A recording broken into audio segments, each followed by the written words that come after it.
So thank you for joining us this evening for the candidates briefing. I'm Dan McIntyre, the General Manager at DSRSD for the last 5 years. I'm joined by the district's Assistant General Manager, Jan Lee, who will also be speaking and answering questions tonight. We also have Sue Stevenson, who heads up the district's Community Affairs team with us this evening. I appreciate you expressing an interest in running for the DSRSD Board of Directors. And would anyone like to introduce themselves this evening for the record? Okay, we're going to give you an overview of the district, the services it provides, our finances, and our water and wastewater operations.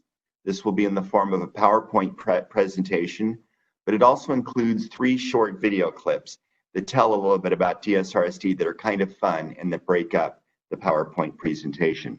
At the end of the presentation, we'll have plenty of times for questions and answers. If you'd like to know more about DSRSD and the election for the Board of Directors, you can go to the main webpage at dsrsd.com.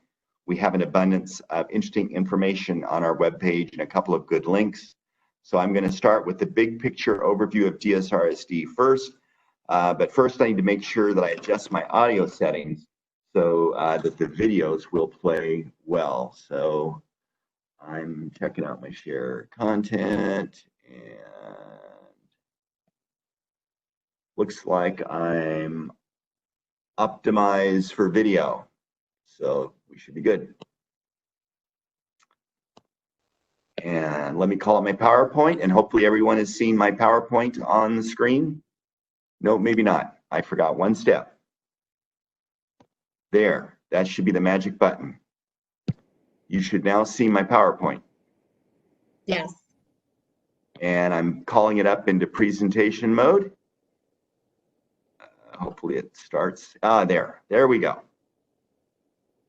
And for some reason, it started in the middle.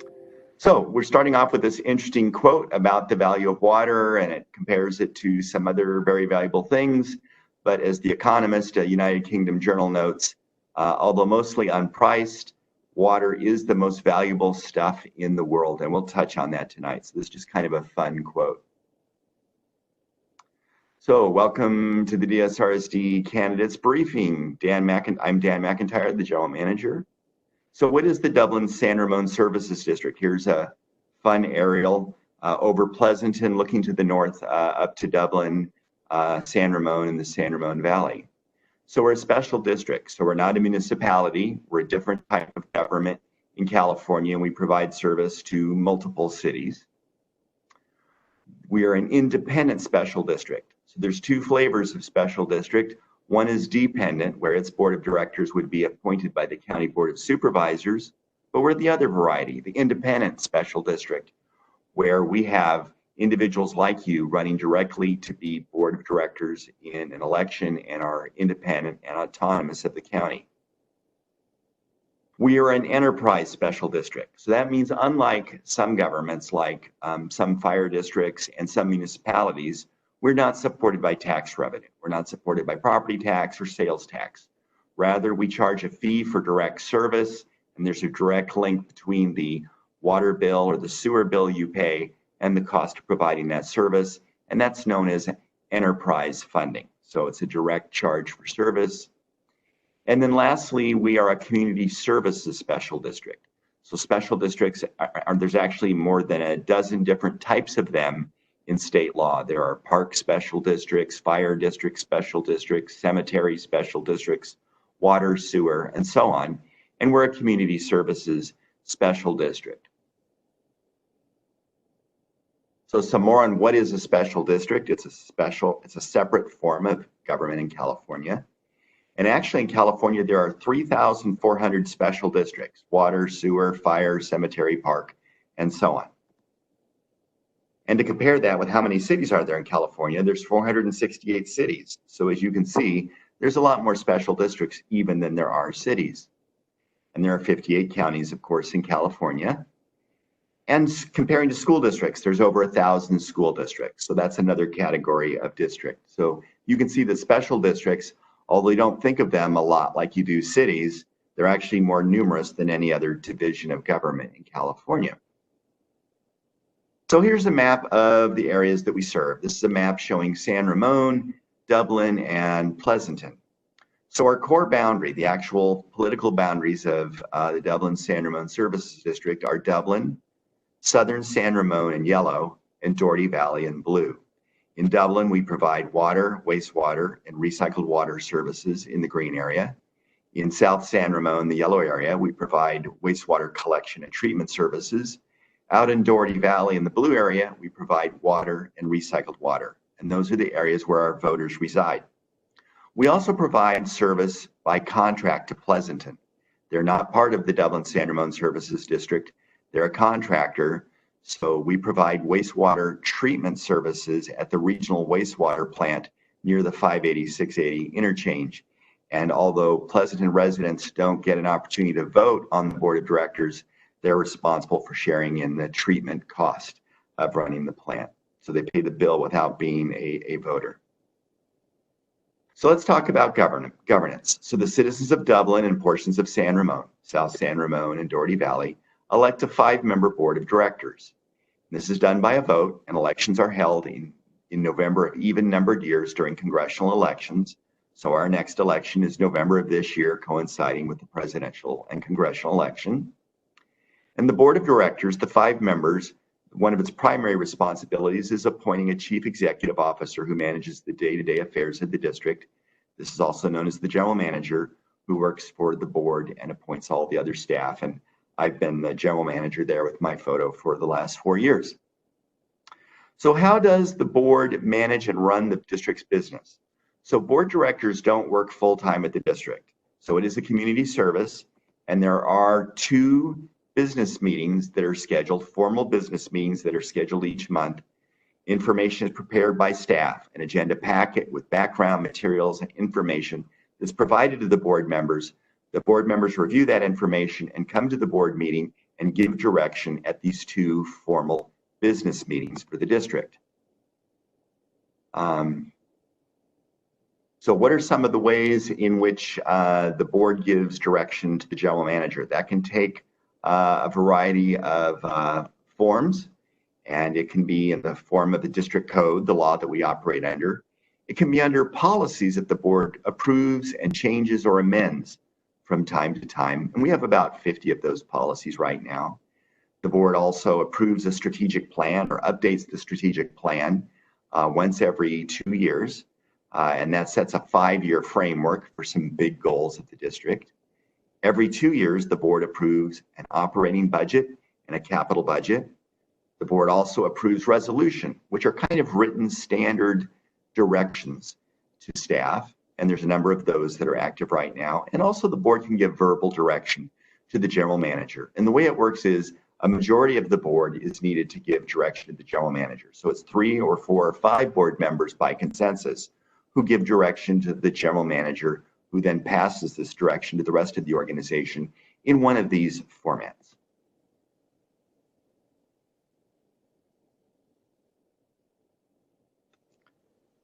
Okay. And I'm locked up. There we go. Okay, here are photographs of our board of directors, the current 5 board members, and our president, who's president on a rotating basis, is Ed Duarte, and he's retiring from the board later this year.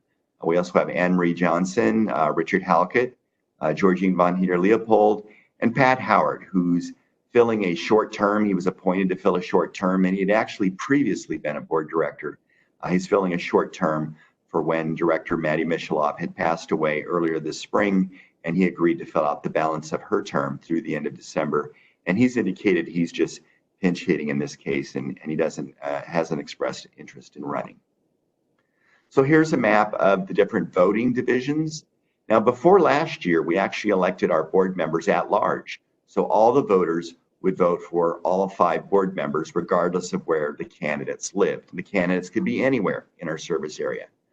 But in response to a demand letter submitted to the district that claimed that we were violating the California Voting Rights Act in a couple of provisions, the board actually decided last year to go to by division elections. And so we've broken it up into 5 divisions. You can see them numbered.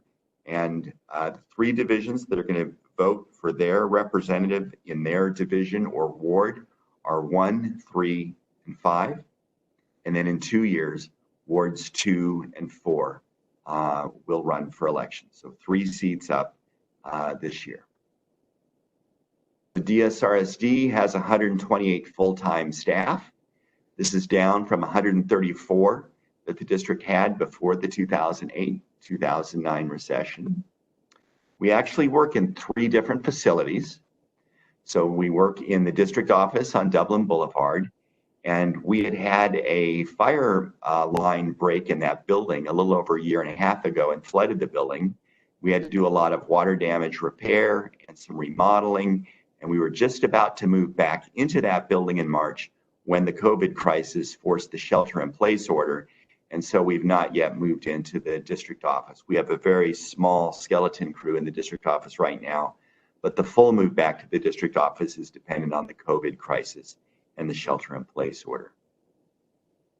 Kind of the core heart of what we do is at the regional wastewater treatment plant on Johnson Drive in Pleasanton. This is near the Stone Ridge Drive I-680 interchange.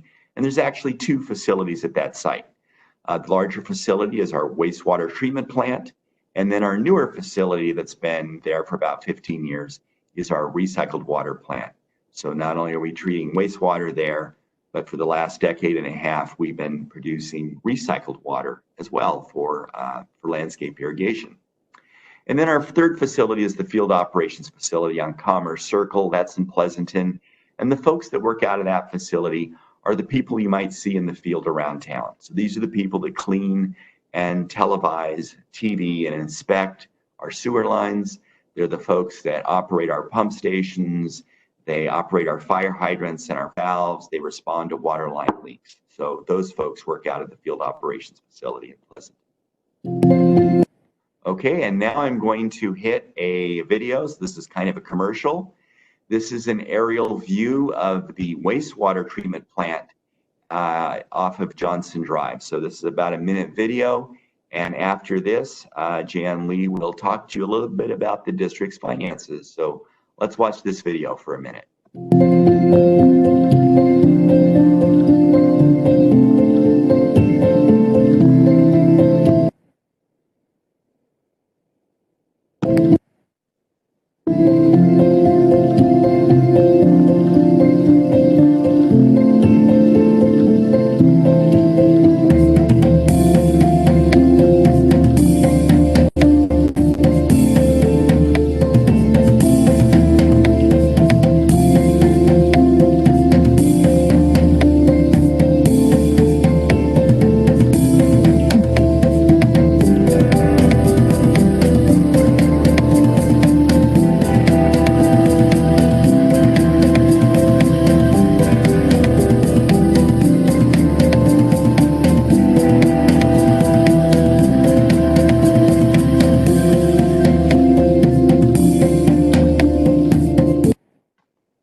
Okay, Jan, you are up.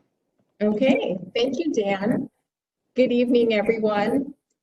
I'm Jan Lee, the Assistant General Manager for the Dublin San Ramon Services District, and I'll be providing a brief overview of the district's finances this evening.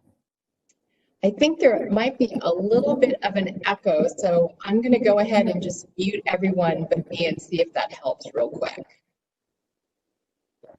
Okay, looks like it might be me. Hold on. Okay. Trouble with technology. You never know how it's going to work. Dan, is it a little too echoey or is it okay?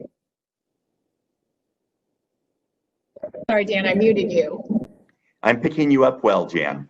Okay, great. So the district operates 3 separate businesses or enterprises.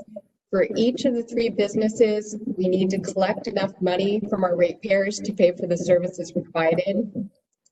And we like to think of our businesses as 3 separate bank accounts. We can't commingle the funds. And this is because we have different customers that receive different services. And you may recall the service area map that Dan showed earlier in the presentation. It was a little bit of a hodgepodge of different colors showing the different services throughout our service area. If a customer lives in Dublin, they receive all three services from the district: water, wastewater collection, and wastewater treatment. If a customer lives in Doherty Valley, they receive only water service from the district. And if a customer lives in the southern portion of San Ramon, they receive only wastewater service from the district. So quite simply, we can't commingle our funds because we don't want customers paying for services they don't receive. For our water business, this is where we distribute drinking water and recycled water to customers. We receive about $35 million in revenues. And of this $35 million, about 40% is paid to Zone 7 Water Agency for water purchases.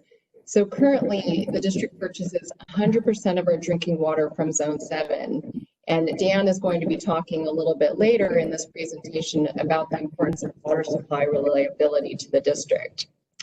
Our local wastewater collection business, it's our smallest fund and receives revenues of about $3.5 million. And then our regional wastewater treatment business receives about $23 million in revenues. And this also includes providing wastewater treatment for the city of Pleasanton by contract. So at DSRSD, we like to think that even though we're a governmental agency, we run much like a private enterprise. So each business needs to collect enough money to cover operating expenses, which are our energy, chemicals, and labor. We need to be able to pay for maintaining and replacing our equipment, to be able to pay for expanding and constructing new infrastructure, such as pump stations and tanks to meet future demands. And we also need to maintain adequate reserves to cover cash flow issues, such as a delay in receiving revenues or emergencies such as COVID-19, which result in unexpected expenditures. And these categories are very similar to owning a house. So operating expenses are like your day-to-day household expenses, your groceries and utilities, costs that you would pay on your checking account. Replacement funds are, would cover things like a fence, an old fence that needs to be replaced. The expansion fund covers, say, a remodel to build a new in-law unit to cover your future needs. And then reserves are like the savings account. So it's the money that you're setting aside for a rainy day. So how do we set water and wastewater rates at the district? By law, we're required to perform a rate study every 5 years, and our revenues need to be set to recover the cost of service and comply with all legal requirements. The district board has adopted a strategic plan goal. It's actually goal number 1, to maintain our financial stability and sustainability. And one of our key action items is that we strive to keep our rate increases at or below the general inflation rate. And for the most part, we're able to accomplish this goal by controlling costs and constantly looking at ways to improve efficiencies within our organization.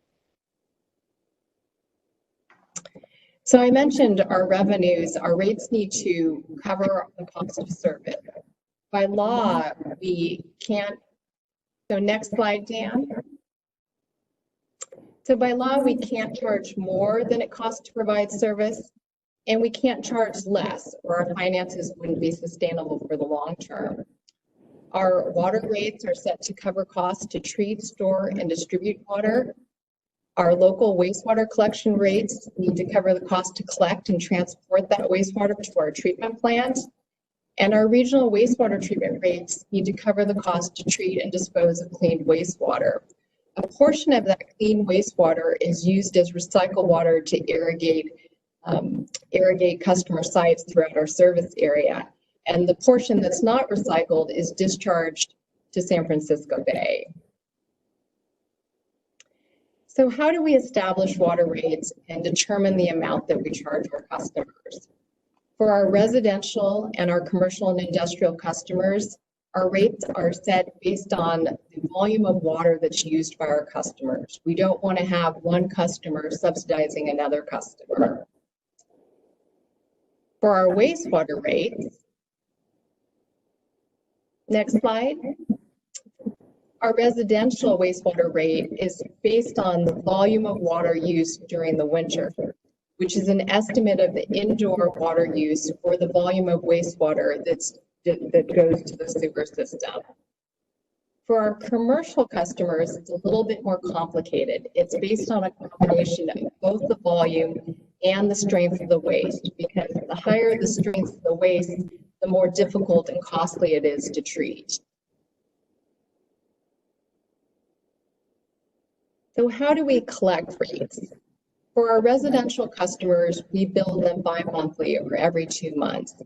In 2014, the district switched all of our water meters, about 26,000 accounts, to an advanced metering infrastructure system, which allows real-time reading of meters. We also implemented a customer portal called AquaHawk that allows customers to track water usage and set up leak notifications. Before AquaHawk, a customer received their bill every 2 months, and they might see a very high charge, which indicated that they probably had a leak. They probably felt some frustration that it took so long to be notified. But now with AquaHawk, our customers can be immediately notified. And as of April of this year, 76% of our customers are registered users on AquaHawk. So this is a statistic that we're very proud of. So if you haven't signed up for AquaHawk, I highly encourage you to do so. You can go to the district's website, DSRSD.com, click under outreach, and there'll be a link to AquaHawk where you can sign up for this service. For our residential wastewater customers, we collect payment on the property tax bills. And then for the commercial and industrial water and wastewater customers, we bill them bi-monthly. So looking out ahead, one issue facing the district is uncertainty around the economic, facing all of us, is the uncertainty around the economic and financial impacts of COVID-19. The district is already starting to see some effects of COVID on our revenues. It's a little bit of a mixed bag. On our water side, our residential water usage and revenues are up, probably reflecting shelter-in-place restrictions, and that more of our customers are working from home. And then we have seen some declines in our commercial revenues due to businesses that have been affected by COVID restrictions. And generally what we're seeing right now is that the increase in residential revenues is offsetting the decline in commercial revenues on the water side. The good news is that our customers are paying their bills. We're receiving about 95% of our payments. So that's all good news. And then as we move forward, both the staff and the board will be watching our revenues and expenses very carefully and making adjustments as needed to our financial plan. So the district also receives revenues from charging capacity reserve fees for new customers that are added to the system. We prepare a 10-year capital improvement plan that looks at our future infrastructure needs. We prepare fee studies every 5 years to calculate connection fees for new development, and we collect these fees when building permits are issued. And then lastly, the district has a capital improvement program to replace and build new infrastructure. Our current 2-year CIP is about $54 million. And each of our businesses has 2 capital funds, a replacement and an expansion fund. Our replacement fund is funded by a combination of connection fees and existing ratepayers. And then our expansion fund is funded by connection fees or development. And with that, I will turn it back over to Dan. Thank you, Jan. I'm going to talk about water supply in the Tri-Valley. So this is something that's coming under threat, and it's a major public policy challenge, and something that the board of directors will be grappling with in the years ahead. And then I'm going to touch on a little bit some of our operations issues, particularly on the sewer side. But before that, we're going to have a video clip. So we kind of get like a little commercial here. And this is going to introduce the water supply challenge in the Tri-Valley. And then I'll follow that up with a PowerPoint with a little more detail. So here's the video on our water supply challenge. Oops, I guess I missed a slide. We've seen a decline in the reliability of our water supply. In fact, it looks like over the next 10 years that we're going to start seeing a situation where 1 year in 10, we might have a drought similar to the 2014-2015 drought. So something that we thought was a once-in-a-lifetime event could become a once-in-10-year event. Right now we use recycled water for irrigation, but where we could go is when we have these extreme years and we need a potable water supply is we're looking at potable reuse, which is a great way of taking that wastewater, which is a great resource, and treating it to a level that it can be back into our potable system and can be used as a water supply. And these water supply alternatives are very expensive. I'm sure that the solutions that we have will solve them. I'm not certain that people will understand the need to implement them. So what does it mean for us to make the investment now that previous generations have made in our water supply? It could mean another $10 to $20 on an average monthly water bill. The alternative to not exploring some of these water supply options is just accepting that the valley won't look the way it does right now. By being clever with treating wastewater and recycling it different ways and doing advanced purification, we can get more sophisticated, get more economical in what we do with scientific techniques and control our own destiny and enhance the environment ever more.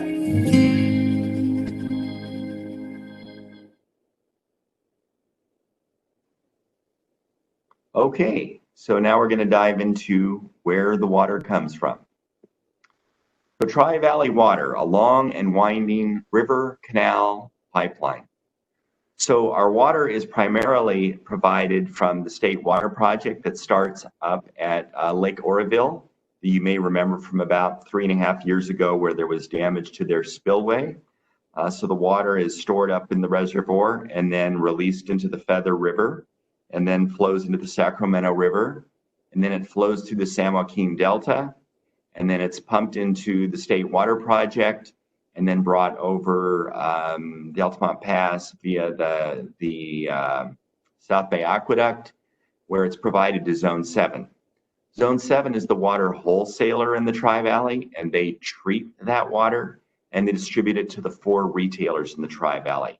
And DSRSD is one of those retailers that you deal with directly in paying your water bill. So it's kind of a long way from the Sierra Nevada through the San Joaquin Delta to us. So water supply challenges. So there's a photograph there on the left of Lake Oroville in a very heavy drought year. And our challenges are, we have the Delta is a choke point because of environmental concerns and other environmental criteria that threaten our water supply now and in the future. There's also climate change, which is going to reduce our water supply in the future. So let's talk about the Delta and the environmental challenges. So we've been using the Delta to move most of the water in the state through this one choke point, the San Joaquin Delta out near Stockton. And actually to move the water, mankind actually has to change the natural flow pattern through the Delta, moving water through the Delta at different times than Mother Nature would have.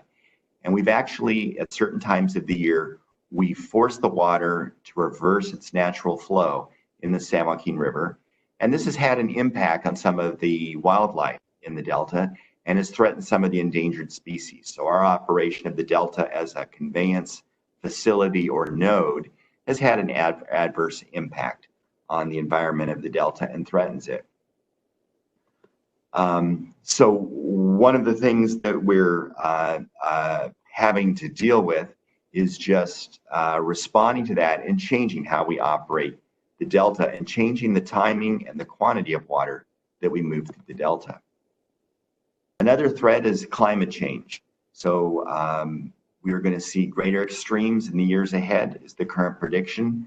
We're going to have wetter wet years, but drier dry years. And that has some interesting challenges for us. And here you see a same photograph from between a wet year and a dry year. So you can see just how dramatic things are. So our water supply in the state of California, and particularly in the Tri-Valley, is actually declining. Because of these environmental issues in the Delta where the water moves through, and the threat to endangered species, there were some lawsuits that were filed and some regulations that came down. And actually, some of the water supply that we had enjoyed up until 2008 has now been lost by court order and regulation. So we have 20% less water supply available to us than we had a dozen years ago. And looking forward to climate change and other environmental factors in the Delta, we think that over the next 20 years, another 20% of the water supply that we used to enjoy and count on is no longer going to be there. And so if we want to maintain our standard of living as is, we'll need to take some kind of corrective action, because we've lost now 20% of the supply in the past, and we're going to lose another 20% in the future. There's a number of water supply and storage options, and this is a photograph of Los Vaqueros Reservoir storage facility. So let's talk about some of the options that we're exploring. So one is this idea of delta conveyance. Rather than moving water through the delta, counter to the natural flow at odd times of the year, what if we somehow move the water around the delta or under the delta so that we didn't impact the environment so much? So that's been the idea the last few years, perhaps a tunnel under the delta. And former Governor Jerry Brown's administration was looking at the idea of 2 twin tunnels underneath the delta to bypass some of the environmental challenges. Governor Newsom has come in and said he does not support 2 tunnels underneath the delta. He would like to do a single tunnel. And we're talking a very large tunnel here. We're talking something like 45 feet in diameter or bigger.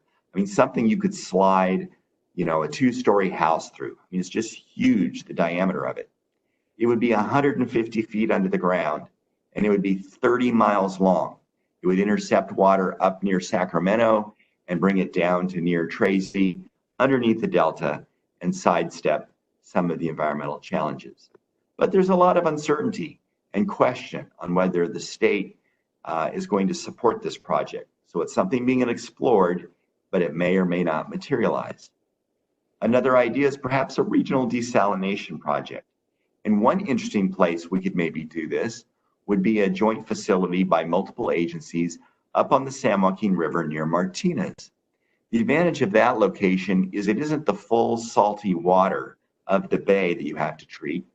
It's semi-salty or slightly salty or so-called brackish water in the delta that's a little cheaper to treat. So that's an interesting, intriguing possibility, but there's a lot of permitting and water rights issues to work through. Something closer to home that the Tri-Valley has direct control over is this idea of potable reuse. This concept is advanced purification of water. So we treat to even a higher standard than the treatment we do of wastewater to turn into irrigation water. We do advanced purification and take that advanced purified water, basically the water that astronauts drink, and blend it in with our other water supplies and use it as a drinking water supply. So this is very commonly used in Southern California, and as far north in California that we've seen this is in Monterey. Monterey has just activated their potable reuse project, and perhaps perhaps we might be the first big project in the Bay Area to develop this concept. There's the idea of interties, connecting with other water systems, and maybe drawing water from those that have a surplus of supply in a drought year that we might be able to buy. The downside to that is it's a very expensive proposition, because you're buying water during a period of drought where the price of the water is likely to be high because of the shortage, and that ties in with the idea of water purchases. A couple of other project concepts are storage projects, the Los Vaqueros Reservoir, you see the photograph here. The thing about Los Vaqueros Reservoir, and this is a regional partnership, is that it's not a new supply. So it's a place to store water you already have, so it doesn't solve the water shortage problem, but at least it's a local location where you can store the water, and it doesn't impact the delta or have interference impacts on the delta. Another cool project that's on the horizon is Sites Reservoir. This would be a new offline reservoir off the Sacramento River, northwest of Sacramento. And the idea is in a really wet year, you would bring water down and pull it out of the river and pump it over to Sites Reservoir in the western foothills, and then wait for a really dry year and release that water back to the Sacramento River, flow through the delta, and then we access it. The Sites Reservoir is both a new supply and a storage facility, so that's a very intriguing possibility. So talking about the one project that's under local control, the Tri-Valley Potable Reuse Project, we have been doing a Tri-Valley Potable Reuse feasibility study, and multiple agencies have been working together on a joint effort. So this includes Zone 7, the Tri-Valley's wholesaler, and the 4 retailers. That's DSRSD serving Dublin and San Ramon, City of Pleasanton, City of Livermore, and Cal Water that serves part of the Livermore area. So all of these agencies have been working together to study potable reuse. And what we discovered is it is a feasible project. We do have the resources and the technology and the wherewithal to build a project in the intermediate term. That could add something like 8 to 15% to our water supply. It does come with a cost. There are political concerns about the project, but it is something that is under our local control and is very promising. So the key here in the Tri-Valley is that partnerships are vital. We have a water supply challenge, a pretty serious water supply challenge that's going to get worse over the next 20 years. The good news, though, is this is a problem that we can solve. There are multiple ways to do it, but we have to build consensus around some right way to address this.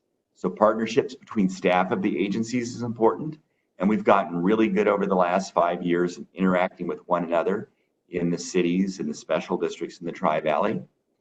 And we need to get even better in interacting and partnering at the elected official level and building a policy consensus at that elected official level. That's going to be really key for the success of Tri-Valley's water supply. So now I want to touch just a bit on the operations of the wastewater treatment plant that you saw the video of back a few minutes ago. So we're actually a very heavily regulated business by a lot of different people with a lot of regulations. First off, we're regulated by the Clean Water Act, passed in the early 1970s as a federal regulation. And so we have to meet criteria established by the Federal Environmental Protection Agency. As if that wasn't enough, California has its own Environmental Protection Agency, and it has restrictions on wastewater treatment and disposal that are even more stringent than the federal regulations. And then we have regional water boards that develop individual permits for our plants. And these permits are called National Pollution Discharge Elimination System permits. So the water boards develop permits with hundreds of criteria that we have to follow, 24/7, 365 days a year without exception. You can't fall short in how you're treating the wastewater, and we're regularly inspected. We have to file compliance reports every year. It's very closely monitored. And so our wastewater treatment plant is being closely monitored. Now, up until about 15 years ago, all of the treated wastewater that we produced or treated, we would pump over the Dublin grade and send to the bay. But about 15 years ago, we decided, hey, let's recycle some of that water for landscape irrigation here in the Tri-Valley. And we've been building a very aggressive, robust recycled water program to be proud of. And in fact, during the peak days in the summer, we're treating almost all of the wastewater that comes into the wastewater plant on a hot day. It's going back out as irrigation water. And of course, in the cooler season, there's not so much irrigation, so we're not using all of the water in the winter. But over the course of the whole year, we're actually recycling about 40% of the water over the course of the year. So now we're going to go to a video, and then I'm going to talk a little bit more about the recycled water program for a couple of minutes. But let's have this commercial on the recycled water program. We've got about a 2-minute video here.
able to help with producing recycled water, I feel like I'm helping this community build a sustainable way of living.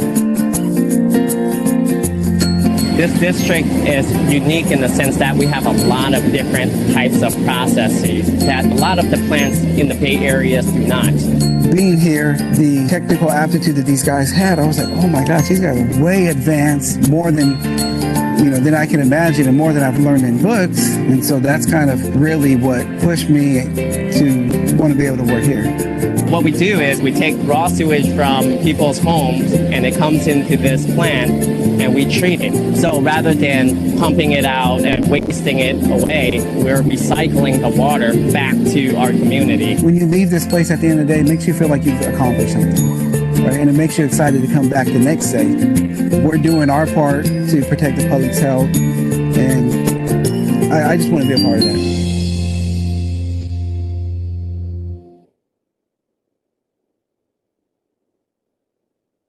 So if you're curious as to where our irrigation for recycled water occurs, what are the kind of uses?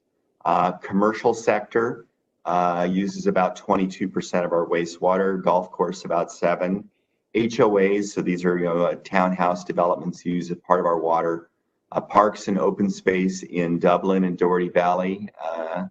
You see school sites that are now using recycled water throughout Doherty Valley and Dublin. And then the streetscapes and the medians in Dublin and Doherty Valley use the recycled water for irrigation. And then there's some other uses there. So that's kind of where the recycled water is used for irrigation. And of course, the long-term plan is the rest of the wastewater that we're sending over the hill, could we use that water with advanced treatment as a potable water supply? So if you have questions about running for the board, our center point of contact on that is our district secretary who works for the board of directors. Her name is Nicole Genzali. And here's her email, genzale@dsrsd.com. And you see her number there, 875-2203.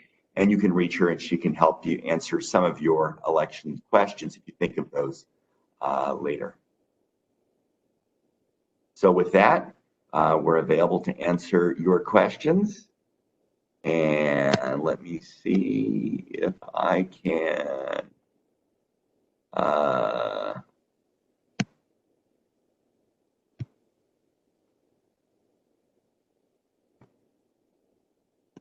Okay, I'm trying to stop sharing. And so we should all be back on camera. So with that, does anybody have any questions? Anything show up in our chat box? I think Ravi has a question. Yeah. Okay. So, yeah, thanks for the nice presentation. And I'd like to know the role a director would play and how challenging it is to, or how can a director contribute in this situation? So if it is possible, if you can speak about it, that will be helpful.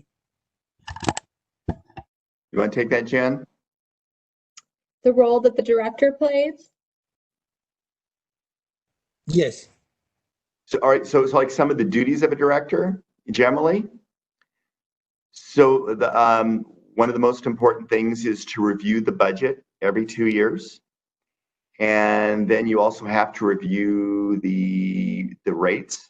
So the board of directors is responsible for taking a vote and deciding what rates that we charge.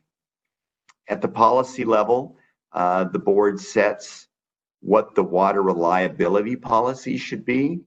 Because one of the interesting trade-offs that you have is if you want to have a very, very, very reliable water supply, you can do that at greater expense. So what's the balance between what your water reliability standard is and how much you're willing to pay? And once you make that decision, that has cost implications in your water rates. So that drives a lot of that. I think board members building partnerships with elected officials of other agencies to try to build consensus on a common standard and to support common regional projects is a key thing for the board members. When we get into drought conditions, the board of directors is ultimately responsible for deciding what level of conservation that we shoot for. So if you go for very aggressive conservation and play it conservatively, that has implications and that causes some angst in the community. Or you can say, we'll take a wait and see approach in a drought and maybe not mandate as aggressive conservation. So that's really a policy choice for the board, and staff provides the information and options to the board, but ultimately the board has to make the community judgment on issues like that. Another policy issue that's out there is how aggressively will the district get into energy production? So a lot of utility districts explore that and do make big investments in energy projects, or do you make more modest ones that are more economical?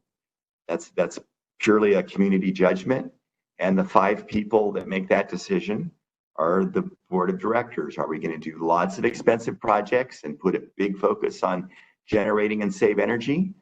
Or is the emphasis more on keeping utility rates lower and energy production and saving isn't as critical if it's too expensive? So those are the kind of things that the board makes judgments on. Great. Did that answer your question, Ravi? Yes, it does. Yeah, seems to be a very challenging and critical role. So yeah, thanks for the detailed response. Okay, and then there's some questions in the chat box, and I'm going to just read them out there. Some of them have been addressed, but just so that everyone has the benefit of hearing it. One of the questions was, did the Citizens Water Academy have attendees from divisions 1, 3, and 5? And the response is yes, all 5, there were participants from all 5 divisions. Another question, and maybe Dan, you could take this one, is how much of a time commitment is it to serve on the DSRSD board? So at a very minimum, we typically have 2 board meetings a month, and those are typically an hour and a half to 2.5 hours. And those are evening meetings, typically, so 2 of those a month. And you get agenda materials about a week before the board meeting. So you get background information, options, historical information, some maps that you need to study ahead of time. And that's really how much time do you want to put into it. I would say that the least that you would put into homework preparing for a board meeting would be an hour. And if something grabs your attention and you really want to understand it before you make a vote on the issue, you might spend 3 or 4 hours of homework before a board meeting. In addition to that, we have liaison meetings with other utility agencies in the Tri-Valley. And most of the board members, not necessarily all, but most of the board members typically want to be on some of these committees. And so the board spreads the burden out. And so each board member might be on 1 or 2 of these liaison committees. And those committees might meet once or twice a year. So, it's an extra 3, 4, 5 meetings a year, depending. And those are evening meetings, pretty much the same as the main board meeting. There might be a little less homework for those meetings, but the meetings themselves might last hour and a half for those. Other things that you can get involved in if you want to be involved in professional associations, we have the California Association of Sanitation Agencies. It's called CASA. And we have the Association of California Water Agencies. It's called ACWA. We have the California Special Districts Association. It's called the California Special Districts Association. They don't have a cool acronym. And if you want to go to, they have chapter meetings that you can attend if you'd like to. They also have semi-annual conferences that you can attend. Typically, there's one conference in Northern California each year and one conference in Southern California. And those are normally 2 or 3 day conferences.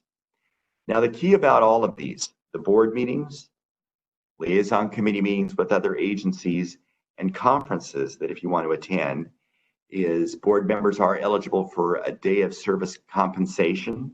They receive a stipend for each day of service, and the amount of that is set by board policy. This is, again, another decision that the board makes, and the current level that they set, and this number was set by the board just about 8 months ago, is $195 per day of service. So for each board meeting, doing your homework and showing up for the board meeting is $195 compensation. So if you put a lot of time into it, it's not like you're going to get rich doing this. Ultimately, this is a community service, and you get a stipend to partially reimburse you. It doesn't fully reimburse you. But the conferences can be interesting. I know that sometimes there's a big conference down in Southern California, a lot in San Diego. So if you want to go down to San Diego, the airfare and your hotel are paid, and you get day of service for that. So that's really how much time you want to put into it. I would say the absolute minimum level of commitment. Sometimes we cancel a board meeting, but the minimum number of days you have to involve yourself is about 20 days a year. But if you want to get more involved, you could get up to 40 days a year if you're inclined, but that's on your initiative. Dan, when is the deadline to file to run for the board? Oh, that's great. Yeah, it's so next Friday, a week from Friday, August 7th is the date to file. And you actually file with the county registrar of voters in Alameda County or Contra Costa County. If you are in Division 3, the west side of Dublin and San Ramon, you may need to file in both locations. I can't remember. If Nicole Genzali, our district secretary, was here, she'd tell us. They may have streamlined that. You just file in Alameda County. You can check on our webpage. We have right on the main webpage a big banner that you can click on, and it takes you to an election page, and you can see what the procedures are that you need to follow, and the contact number and email to get yourself registered. Don't wait until the last day if you're interested, though, because you need an appointment, I believe, to make your filing to run for the board. And one of the keys is there is an optional ballot statement. So when the sample ballots come out, sometimes you see statements in there for local officials, and sometimes it's blank. If it's blank, that means the person didn't want to pay for a statement. But if it's filled out, then somebody paid. DSRSD actually subsidizes the cost of a ballot statement to tell about your background and get that printed in the voter guide. And so the amount that you would pay is capped at $250, and any cost beyond that, the district picks up that cost as a way of encouraging and incentivizing people to run for the board of directors. Because some agencies, filing the statement can be expensive. I mean, it could get into the thousands of dollars in some cases. So DSRSD subsidizes that and caps your contribution at $250 if you want to file or have printed a statement. Okay, I think those are the questions that I received. Are there additional questions? Oh yeah, I saw another one here. Something about our Zone 7 and the retailers looking at indirect potable reuse. I can't tell if you were here and caught that part of the presentation. So yes, we are looking at indirect potable reuse. We're studying it very seriously. It is a local control project. As I said earlier, it does potentially add 7 to 15% to our water supply. It would do a lot in restoring some of the reliability that we've lost. There is cost to it. There is some concern about it. But the good thing is it's something under our control, something we could build in the intermediate term if we came to consensus and just decided we're going to do it. Any other questions? Any other chat? I guess that's it for our chat. So if that's all we have then, I think that we will adjourn the meeting. Dan, maybe Oh, yes. one more question. If someone wanted to find out whether anyone else was running in one of the divisions, how would they find that information out? Oh, yeah. You can actually go and search on the Alameda County Registrar of Voters page, or you can search on the Contra Costa County Registrar of Voters page. Now, some of our divisions are in Contra Costa only, some are in Alameda County only, and one straddles both counties. So you kind of have to look at both pages and do a search for special districts, and then it shows the districts and it shows people as they file. We have only, as of late this afternoon, we have only one candidate who filed in Division 3. We have nobody has filed yet in Divisions 1 or 5. So that's East Dublin or Eastern Doherty Valley. No one has yet tossed their hat in the ring there. And we're already about a week and a half into the filing period with about a week and a half to go. And here's one more question, going back to potable reuse. It's a great question. Does potable reuse still have the toilet to tap stigma? I think that that's less of a concern because you're seeing more agencies in Southern California do it. You're seeing Monterey do it. To my surprise, a big project developer of this was actually Wichita Falls, I think, in Texas. They had a really severe drought about 5 years ago, and they implemented a potable reuse project on the fly. You know, and that's Texas. I mean, that'd be one of the last places I would think would embrace it. But they did. It's very common practice in the world. I mean, the astronauts do it. The Israelis are the big cutting edge folks on potable reuse. You're seeing a lot of these projects, you know, in some of the places in Asia, Singapore, and so on. So it's very common. It's very safe. To those who are worried about toilet to tap, though, I have to pop everybody's bubble.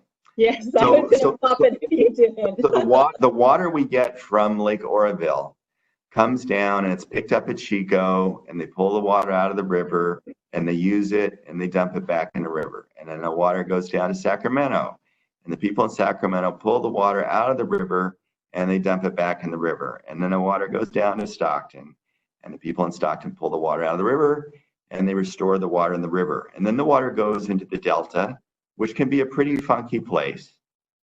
And then the water comes here. We can actually advanced treat our wastewater to a higher standard than the water that we've all been drinking for many years. I mean, that's the secret. That's the bubble to pop. At the end of the day, all water on the planet is recycled.